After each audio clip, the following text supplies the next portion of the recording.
Welcome to the Key to the Conversation podcast, where we don't just have beautiful ideas, we have organized minds, right? This podcast is for the creatives, the visionaries, the leaders, and the dreamers who've got big, gigantic goals, but also real lives. The ones trying to figure out how to actually follow through and not just stay inspired. So, whether you're building a business, managing a team, navigating burnout, or maybe you're just trying to be more consistent with what matters to you, this space right here, right now, is for you. Thank you for listening. I am so glad to have you here. Let's get into today's episode.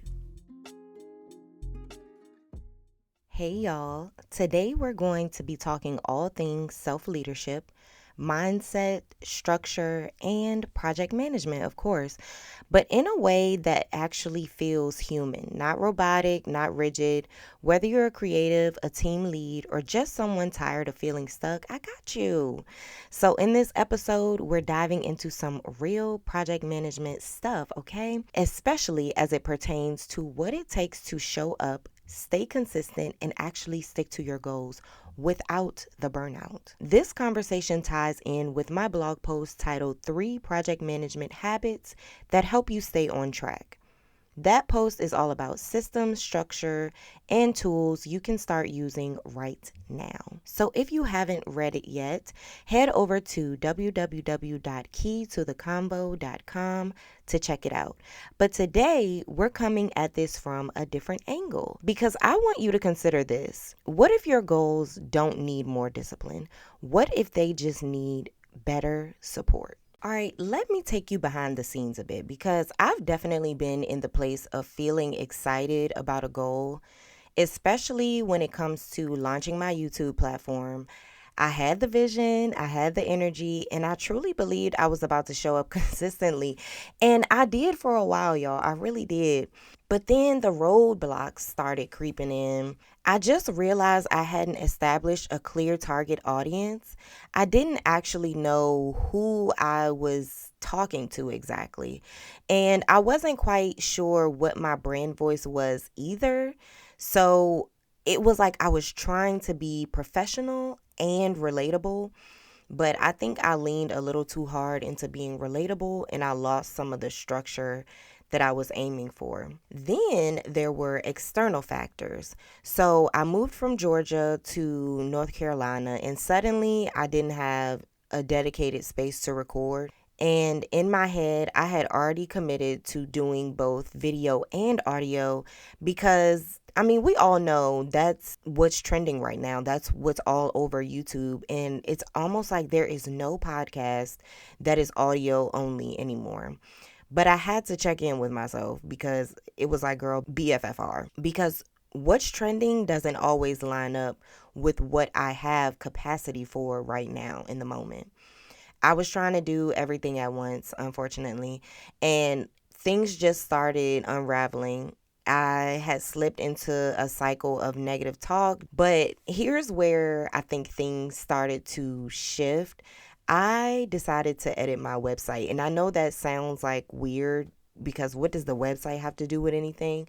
But my website is the nucleus for all of my marketing. And as I was going through the process of redefining how I presented myself, I realized what I envisioned in my head and what I was actually putting out into the world were two totally different things. And then I had someone directly ask me, who is your audience? And that question threw me for a loop in a good way, because honestly, that was the moment everything started to click for me. I didn't lack motivation. I would say I didn't even lack the goals because I knew what I was aiming for and I had the momentum. I just lacked the support that I needed to back up everything and hold everything together. I didn't have a way to track my progress. There was no system for accountability. And I was trying to just will my way and will my goals into existence. And if you're anything like me, especially with an ADHD brain, sometimes the hardest part is just knowing where to start. I want to plan things out, but sometimes my brain just skips ahead and starts executing before I've laid out the foundation because I get extremely excited about new ideas, but I hate to break it to you. If you are neurodivergent, you are not one of those just start people. You need a system because you need something that has some structure for your already chaotic brain. That's why I built a brand around project management because I realized I needed the same systems I used in my professional life to also exist in my personal life. So, the systems that I normally use in a 9 to 5 corporate job, I needed those for my personal brand as well. Systems are what keep my house running, my mind calm, and my ideas organized. And that's when I realized it was never about the discipline. Discipline was never a problem, it was the lack of support and systems that I just did not have in my life. And we all need support. Once I added real support to my goals, things started to change in my life. I could see it almost instantly. I nailed down my target audience and not just one. But I actually have 3 different audience personas. They are based on the services and offers that I have because I have tailored them to the type of person that I would want to see walk into my office. That alone helped me tailor my messaging because I know who I'm talking to. And another thing I had to do, I was advocating for Notion so hard in the beginning, and I just realized over time that it was just a place to brain dump for me. It was almost like a blank Word document. I needed something that already had foundational structure and I could just kind of input my ideas into it. So I had to go ahead and stop using Notion because it was ultimately stressing me out. And I started to use Trello for my workflow instead. If you don't know what Trello is, it is a CRM project management tool. It kind of has like a Kanban flow to it, like to do, in progress, done type of feel. That has been, when I say holding me down, it's been holding me down. And another thing, let me tell y'all, ChatGPT has been my digital accountability partner. People always talk about outsourcing or paying for strategy calls.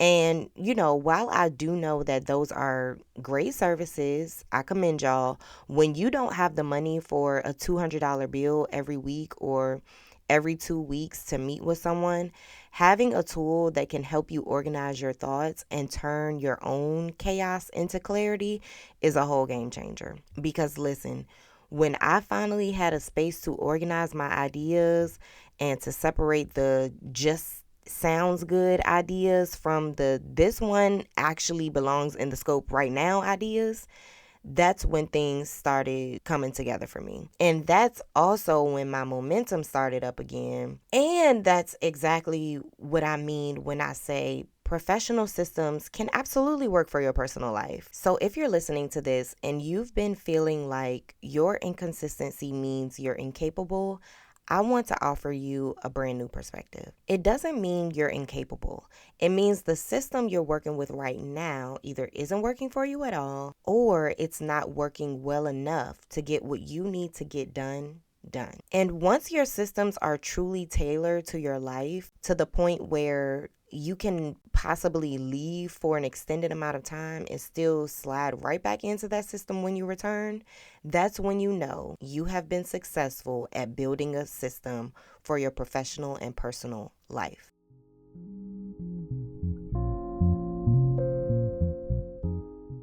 Let's talk about breaking the myth of discipline.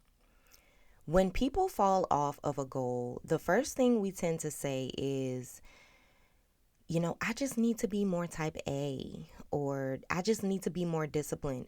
The one that I hate the most, but I have said to myself multiple times before, unfortunately, is I just need to stop being lazy. And we really need to chill out on that, especially if you're neurodivergent, because 99.999% of the time, if your brain is quote unquote malfunctioning in some way, it's probably not about laziness or a lack of willpower. It's just that the world wasn't designed with your type of brain in mind. You're trying to function like putting a square in a round hole. And I really hate to break it to you, babe, but it's just not going to fit. And when you can't make it fit, you turn that frustration inward and start to self judge. You're trying to squeeze your way into a mold that was never made for you. And let me tell you, that hustle mindset, it'll eat you all the way up. You'll be sounding like those hustle gurus talking about, I got to get my website done today. I need 5 clients by tomorrow. I need to be posting on TikTok, LinkedIn, Instagram, and YouTube every week, every second of the day. I'm just here to say, chill out, please, because it's not realistic, especially not for folks who are navigating neurodivergence, in life transitions, or maybe you're just experiencing some burnout. What you need is a system, not an intro to spiraling. So, what is discipline really? Like, how do we define it? To me, it is commitment. So, the decision to show up even when the motivation isn't there. But showing up doesn't mean that you're always giving 100%, right? And I've said this for years and I won't stop saying it. If all you have is 1% to give, then give that 1% that day. Now, I want to share where discipline has shown up for me successfully and when it hasn't. So, where it has shown up is in my academics. Every degree I've earned, every certification I've passed, that's been all me. That's my work, my commitment, and my consistency. From undergrad to grad school, I didn't cut corners. I was serious. I was all about my growth. And honestly, humble brag, but it shows. But let's talk about where discipline hasn't been enough, because it's super important for me to talk about this distinction. Discipline has failed me when mental health has taken over, when I haven't taken care of my mental health, when the motivation is gone, when the energy is non existent, when you're battling things that aren't visible but are very and extremely real. And some of y'all know exactly what I'm talking about. That's when discipline, it just breaks down. And this is where my family therapy degree and specifically God show up in my business life, because I understand on a deep level that we were never meant to do this alone. You need people and you need support. And not just for when you're feeling the laziness that we talked about or distracted, but for when you physically can't get up, when your appetite is gone, when you are just in such a low place that even something as small as brushing your teeth feels like an impossible task. I am telling you now that that is not a discipline issue. That is a support issue. That's when your community has to step in and remind you of who you are. And that is what iron sharpens iron is really about. Now, I want you all to notice how when I describe having been successful in academics, there is an overall structure for any institution, from the large overall layout of my chosen major's curriculum all the way down to the syllabus inside the classroom. There was a system to provide support and direction throughout me obtaining my degrees or certification of some sorts. Discipline doesn't work alone because that would just be way too independent. And our society is way too comfortable with that. We romanticize this whole I gotta get it out the mud, or the by the bootstraps mentality. That narrative is so harmful and it's tired. It is a tired narrative. I'll even go forward and give you another example. When I was first diagnosed with ADHD, one of the first things I did was hire a housekeeper. It wasn't because I was lazy. It was because I understood that I needed the support. I needed someone to help me reset my space once a month so I could stay functional. that is what you call a system. Same with hiring a therapist or seeing a psychologist for my diagnosis. There are experts in areas where I needed guidance. And that's what systems are about, recognizing where you're lacking and then asking who or what can help me fill in the gaps. This is about taking accountability for your growth and realizing that part of that accountability is knowing when you need help. You're not weak for needing structure. You are wise for seeking it. Because project management isn't just professional, it is personal. Building systems is personal, especially if you're someone who struggles with your mental health. Sometimes a system is what keeps you alive and it keeps you well. A good system can hold you when you can't hold yourself. So I said all that to say discipline might often get the credit, but it's your support system that does the heavy lifting.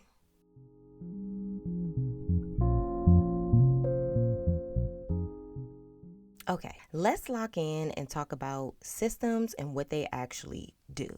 First of all, I want to clear something up. Systems are not restrictions, they are support. They're not meant to box you in, they are meant to just hold you up and support you. I think a lot of people hear the word system and they instantly think about being rigid or boring, not flexible, very corporate.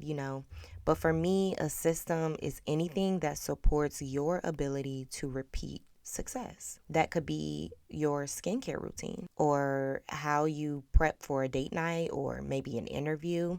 That could be who is responsible for what in a project.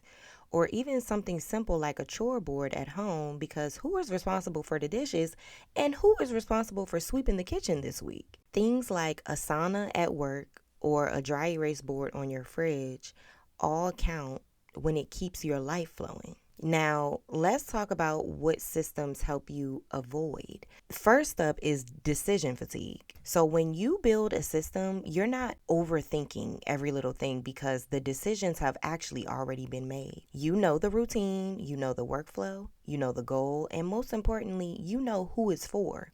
So the clarity helps you move without second guessing yourself because you've already made the decision. They also help you avoid chaos and disorganization. If it's one thing I hate at work, or honestly at home too, it's chaos and disorganization. And that's probably why I became a project manager. When people know what they're doing, when it's due, and how it connects to the bigger picture, things run so much smoother. Whether it's your team at work or the people you live with, a system removes the guesswork for everyone and helps to hold people accountable. And then systems also help you avoid emotional overwhelm. So when you as the project manager start to feel like things are falling apart, I really hate to say this, but your team already feels that. You are not the 1%. If you are disorganized, chances are 100% of the people involved are feeling the ripple effect of your disorganization. And lastly, they help you avoid the where do I even start question and spiral. I hate that. I already said at the beginning of the podcast, when I didn't have a system for my content, I just started anywhere. And when you start anywhere, you tend to end up nowhere.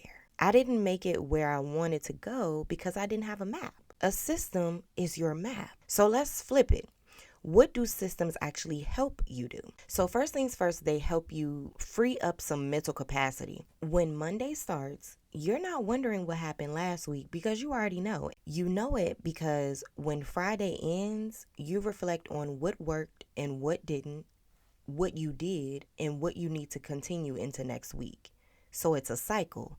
And that space to think clearly, that's what gives you room to grow. And it also gives room for that project to be successful, which is what we always want. Systems also create predictability, even when life isn't predictable. One thing life is finna do is life. Something will always try to knock you off schedule, whether that be personally or professionally. But when you have a system, you know what your normal tends to look like.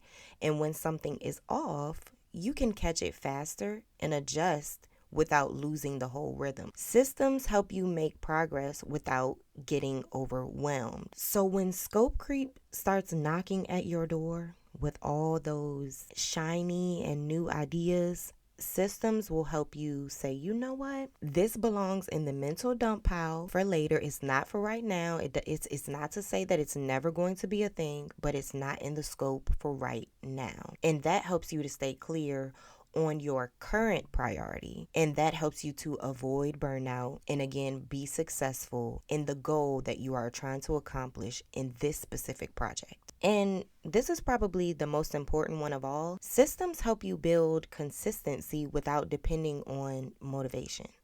If your routine is to work out for 45 minutes a day, that is your baseline. So whether you feel like it or not, the system holds space for you to work out 45 minutes per day. Same with my Trello board. I blog one week, I podcast the next. I blog one week, I podcast the next. Everything flows from that central plan, including my social media content. That's my system, and everything else aligns with that. And this is where we go back to something I said earlier. Know your audience, know your priority, know your why, know who you're talking to. Because when you're clear on your why, your decisions get easier. You're not guessing. Your decisions, they have a clear purpose. So if you're listening to this thinking that you don't know if you need a system, I'm just going to go ahead and make the executive decision and say that you do. Because systems are a form of care. Again, it's not to be rigid and it's not to be cold and lack flexibility. Systems are a form of care. They show how you care for the work itself. They show how you care for yourself as the person doing the work, and they show how you care for the people you're doing the work with. And when people know why they're doing something, they tend to show up with more heart. So whether it's your career, your home, or your own personal goals, build systems that make people, including you, feel seen, prepared, and empowered to show up and show up well.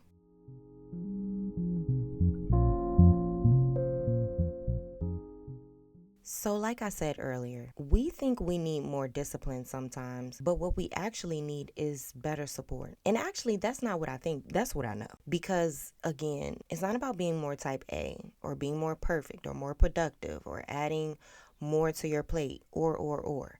It's about building structure that fits your life. Before we close out, I want to leave you with 3 quick reflection questions. The first one is, what's one area where you've been blaming yourself for falling short, and what's the ultimate goal underneath that feeling? And then the second one is, what would it look like to build a system around that goal? And the third is, within that system, where do you see gaps? Because that is going to tell you where you need more support. Listen, you don't have to do it all on your own, and really you shouldn't. You're not inconsistent. If you're listening to this, you're probably a lot like me. You've had the ideas, you've had the passion, you've had the momentum, but you just might not always have had the structure to support it. So if you want some real tools to get started, head over to the blog at www.keytothecombo.com and read that blog post, 3 project management habits that help you stay on track. It ties directly into this episode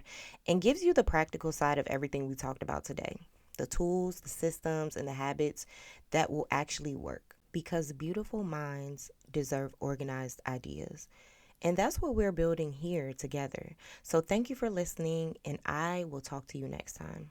I hope you enjoyed today's episode. If it resonated with you, I'd love to keep the conversation going. So feel free to connect with me on socials. I am at Key to the Combo on Instagram and TikTok. And you can also find me on LinkedIn at Kivanya Webb Riley.